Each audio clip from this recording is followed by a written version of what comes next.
Hello everyone, welcome to किन study. आज है 29 जून। स्टार्ट करते हैं आज के एमसीक्यू क्वेश्चंस। आज का फर्स्ट क्वेश्चन है, द पंचायत एक्ट 1996 या जिसे panchayat extension to scheduled areas act 1996 कहते हैं, is based on the recommendations of which committee. आपको बताना है कि पंचायत जो अनुसूचित क्षेत्रों के विस्तार से संबंधित है, अधिनियम 1996, ये किस समिति की सिफारिश पर आधारित है। आपके ऑप्शन है सरकारिया कमीशन, बलवंत राय मेहता कमेटी, भूरिया कमेटी या फिर अशोक मेहता कमेटी। और इस क्वेश्चन में आपका करेक्ट ऑप्शन हो जाएगा ऑप्शन सी। तो इसको स्थापित किया गया है भूरिया समिति की रिकमेंडेशन पर। आप यहाँ देख सकते हैं पंचायत एक्ट 1996 या जिसे हम पैसा एक्ट कहते हैं, इसका पर्पज है to extend provisions of the 73rd constitutional amendments to scheduled area, और ये बेस्ड है on the recommendation of the Bhuria committee. So it empowers gram sabhas in scheduled areas, local control over natural resources. Gram sabhas are authorized to resolve disputes. Development projects require gram sabha approval. इसके तहत इन चीजों को बताया गया है कि ये powers होती हैं ग्राम सभा, और इसका ऑब्जेक्टिव है to enhance tribal self governance and also to protect cultural identity and ensure resource control. Bhuria committee की बात करें तो इसको स्टैब्लिश किया गया था जून 1994 में under the chairmanship of MP Dilip Singh Bhuria, और फाइनली इस कमेटी ने अपनी रिपोर्ट सौंपी थी जनवरी 1995 में। बढ़ते हैं नेक्स्ट क्वेश्चन की ओर। Lake Natron, which is facing environmental challenges impacting its flamingo population, is located in which country? यहाँ पर आपसे पूछा जा रहा है, नेट्रॉन झील जो अपनी राजहंस आबादी को प्रभावित करने वाली पर्यावरणीय चुनौतियों का सामना कर रही है, ये किस देश में स्थित है। आपके ऑप्शन है केन्या, युगांडा, तंजानिया या फिर इथियोपिया।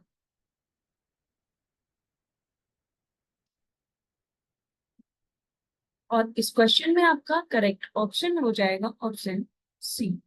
लेक नेट्रन जो है वो तंजानिया में स्थित है। आप यहाँ देख सकते हैं। Lake Natron is located in northern Tanzania and it is a critical habitat for millions of pink flamingos. Challenges इसके सामने हैं climate change, pollution and human activities are threatening the delicate balance of this ecosystem, affecting the flamingo population. इस lake की unique features की बात करें तो the lake is known for its high salinity and caustic soda, providing a unique environment for flamingo but deterring most predators. जो lake नेट्रन है ये Ramsar site के तहत वेटलैंड्स की सूची में भी शामिल है, और ये स्थित है तंजानिया में। तंजानिया की बात करें तो उसको यूनाइटेड रिपब्लिक ऑफ तंजानिया भी कहते हैं, and Tanzania is a country in East Africa with the African Great Lakes region, और ये अपना बॉर्डर शेयर करता है युगांडा से to the north west, Kenya to the north east and the Indian Ocean to the east, then Mozambique and Malawi to the south, Zambia to the south west and Rwanda, Burundi and Democratic Republic of Congo to the west. बढ़ते हैं next question की ओर। According to the Huron Research Institute's private wealth Huron India Future Unicorn Index 2024, how many unicorns are there in India as of June 2024? यहाँ पर आपसे पूछा जा रहा है ह्यूरन रिसर्च इंस्टीट्यूट के Private Wealth Hurun India Future Unicorn Index 2024 के अनुसार जून 2024 तक भारत में यूनिकॉर्न की मौजूद संख्या कितनी है। आपके ऑप्शंस हैं 25, 46, 106 या फिर 67। और इस क्वेश्चन में आपका करेक्ट ऑप्शन हो जाएगा ऑप्शन डी। सो भारत में अगर हम जून तक की बात करें जो यूनिकॉर्न्स की जो संख्या है वो है 67। आप यहाँ देख सकते हैं, according to the Hurun Research Institute ASK Private Wealth Hurun India Future Unicorn Index 2024, 25 future unicorns जिनमें 5 गैजल्स हैं और 20 चीतास हैं, including Rapido, who, Dunzo and Paperboat were dropped from the list, and the drop reflects the impact of funding constraints and valuation correction in the Indian startup ecosystem. So, as per the 2024 index, India is currently home to the 67 unicorns, जिसमें कि 46 gazelles हैं and 106 cheetahs हैं, as against 68 unicorns, जिसमें 51 gazelles और 96 cheetahs थे in 2023. बढ़ते हैं next question की ओर। Which of the following has recently hosted its third global hackathon, जिसका नाम है Harbinger 2024 in partnership with the Apex platform। यहाँ पर आपसे पूछा जा रहा है निम्नलिखित में से किसने हाल ही में एपेक्स प्लेटफॉर्म के साथ साझेदारी में अपने तीसरे वैश्विक हैकाथन हर्बिंगर 2024 की मेजबानी की है। आपके ऑप्शंस हैं security and exchange board of India, Insurance Regulatory and Development Authority of India, Pension Fund Regulatory and Development Authority या फिर Reserve Bank of India। यहाँ पर आपको बताना है कि थर्ड ग्लोबल हैकाथन का जो आयोजन हुआ है विद पार्टनरशिप एपेक्स प्लेटफॉर्म, इसका आयोजन किसने किया है। और इस क्वेश्चन में आपका करेक्ट ऑप्शन हो जाएगा ऑप्शन डी, ये किया है रिजर्व बैंक ऑफ इंडिया ने। आप यहाँ देख सकते हैं, so the Reserve Bank of India has partnered with Apex to host its third global hackathon, जिसका नाम है Harbinger 2024 innovation for transformation, and this partnership aims to bring the brightest minds together to address challenges in the financial industry. So the two themes of the Harbinger 2024 are zero financial frauds and being Divyang friendly. Harbinger 2024 hosted on Application Programming Interface Exchange platform, and the registration for this Harbinger 2024 started from 7th of June to 19th of July. So RBI की बात करें तो इसको हम reserve Bank of India कहते हैं, and it is India's central bank and regulatory body responsible for regulation of the Indian banking system, and it is owned by the Ministry of Finance.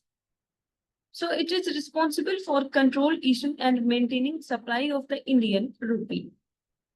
And it also manages the country's main payment system and works to promote its economic development. So इसको establish किया गया था 1935 में और इसका headquarter है मुंबई में। वर्तमान समय में आरबीआई के गवर्नर हैं शक्तिकांत दास। आरबीआई की बात करें तो आपने देखा कि इसको स्टैब्लिश किया गया था 1935 में by the Reserve Bank of India act 1934 और फिर इसको नेशनलाइज किया गया है 1 जनवरी 1949 को। बढ़ते हैं नेक्स्ट क्वेश्चन की ओर। The One Week One Theme initiative recently launched by the Union Minister Dr. Jitendra Singh comes under which organization? यहाँ पर आपसे पूछा जा रहा है हाल ही में केंद्रीय मंत्री डॉक्टर जितेंद्र सिंह द्वारा शुरू की गई वन वीक वन थीम पहल किस संगठन के अंतर्गत आती है। आपके ऑप्शंस हैं Indian Space Research Organisation, Council for Scientific and Industrial Research, Defence Research and Development Organisation या फिर Indian Council of Medical research.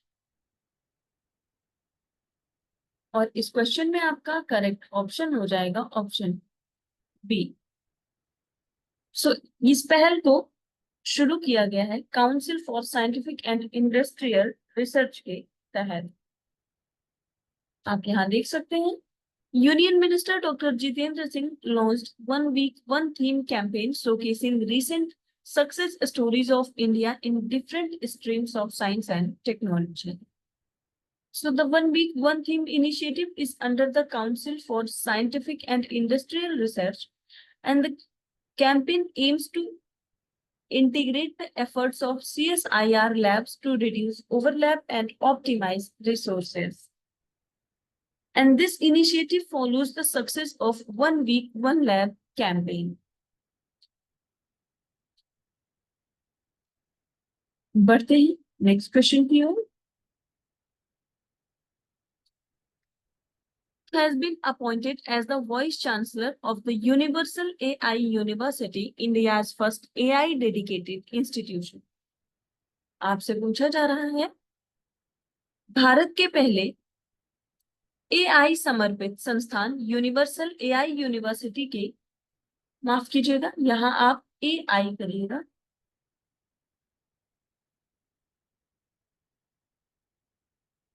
सो प्रश्न है कि भारत के पहले एआई समर्पित संस्थान यूनिवर्सल एआई यूनिवर्सिटी के कुलपति के रूप में किसे नियुक्त किया गया है।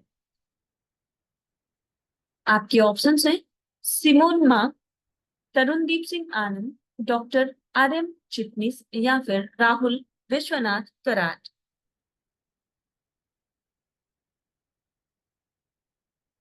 और इस क्वेश्चन में आपका करेक्ट ऑप्शन हो जाएगा ऑप्शन ए। सो ये नियुक्त किया गया है सिमोन मार्क। आप ध्यान देख सकते हैं universal AI university is India's pioneering institution dedicated to artificial intelligence. And Simon Mark has been appointed as the Vice Chancellor of UAIU. So this appointment marks the first time a foreign national has been named as the founding Vice Chancellor of an Indian university. And Simon Mark brings experience from Silicon Valley startups and academia. He will work closely with the Tarundeep Singh Anand, the university chancellor. And Mark's credential includes a BTech from MIT and an MBA and PhD from SMU Cox School of Business.